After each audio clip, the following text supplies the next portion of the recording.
hope all is well. Yes, that's right. I think during this pandemic, all of us have to take care of our health a little bit more, so that we have strong immunity.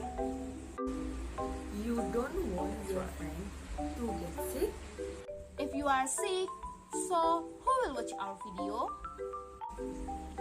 Really true.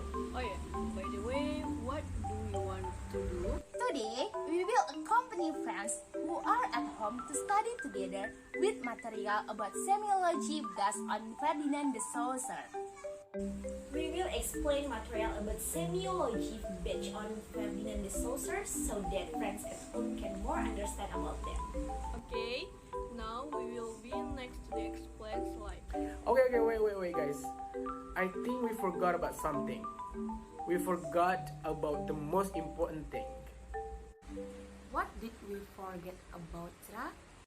Why don't we introduce ourselves first? Because how can we accommodate friends who at home while they don't know who we are? We have to introduce ourselves first, guys.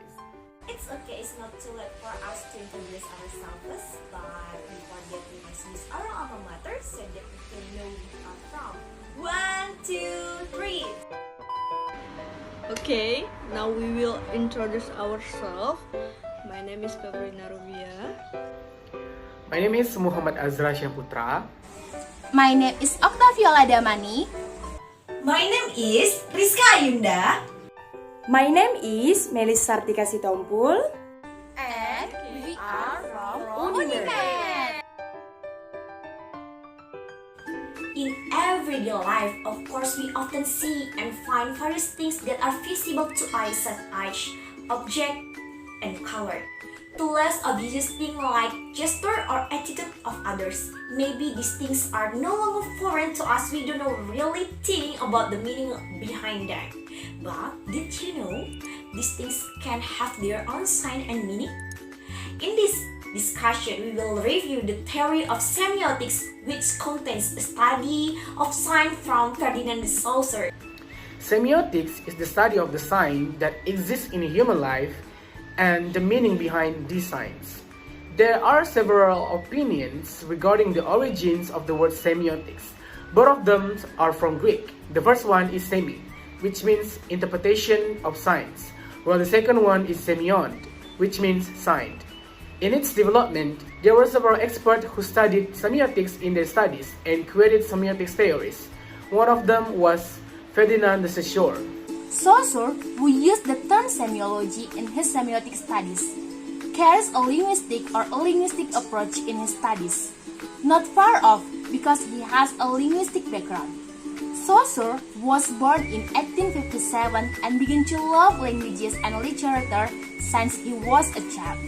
Even at the age of 15, he wrote an essay entitled Essay So Less Long. Saussure then studied the languages with more deeply in Leipzig and Berlin, and studied various languages, one of which was Sanskrit. Semiology, according to the Saussures, in the study of sign, human social life, including what these signs are and what laws govern the formation of sign. This shows that the sign and meaning behind the sign are formed in social life and are influenced by the system for law that applies in. There are several things in the system that influence the formation and preservation of sign in a society. And Saussure emphasized the role of language more than other aspects, such as the writing system, religion, manners, custom, and so on. The concept of semiology or semiotic from Ferdinand De Saussure has 4 concepts, and namely: First, significant and signify. The first concept is the significant and the signify, which according to sources is a sign-forming component and their laws cannot be separate from one another. Significant, or also called signifier, are things that are chalked by our minds such as sound images, visual images, and so on. Whereas the signify, or what is also called signified, is the meaning or impression that is in our minds about what is chalked. If used from the linguistic point of which the basis of semiological concept of Saussure's, the parable can be analogous to the word and noun door. Door is significantly a component of a collection of letters, namely P, I, N, T, U.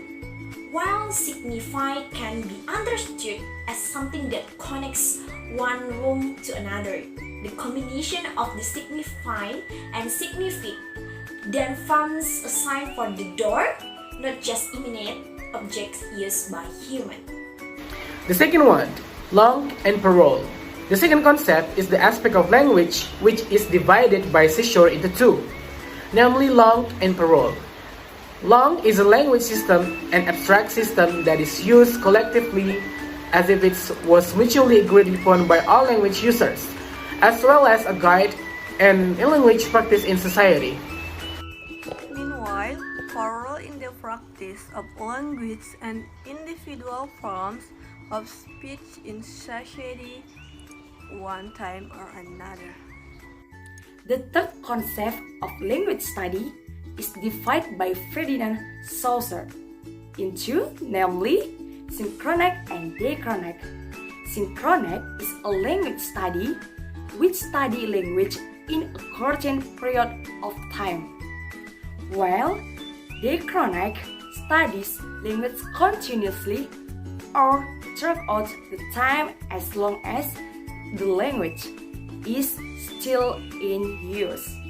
The last concept of Saussure's semiology is the concept of the relationship between elements, which is divided into systematic and associative or paradigmatic. Systematic explains the relationship between elements in a linguistic concept that is regular and arranged in orderly manner.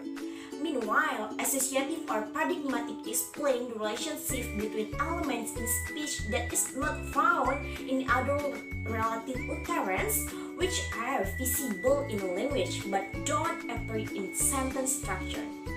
How? Before ending this video, we heard song from Azra. That's right, Ajra has a good voice. Okay, I will sing one song that I really love this day. This song called Andai Aku Bisa by Chrisye. Actually, this is the old school song that, maybe a lot of you guys know this song because this is so happening right now. Let me put the music on first. Dan aku tak punya hati untuk menyakiti dirimu, dan aku tak punya hati untuk mencintai dirimu yang selalu mencintai diriku, walau kau tahu diriku masih bersamanya. Thank you guys. And guys, since or music one of the part of semiology because have science and meaning. Wow, okay friends, thank you for studying with us. We are from Group 5. Thank you for attention guys.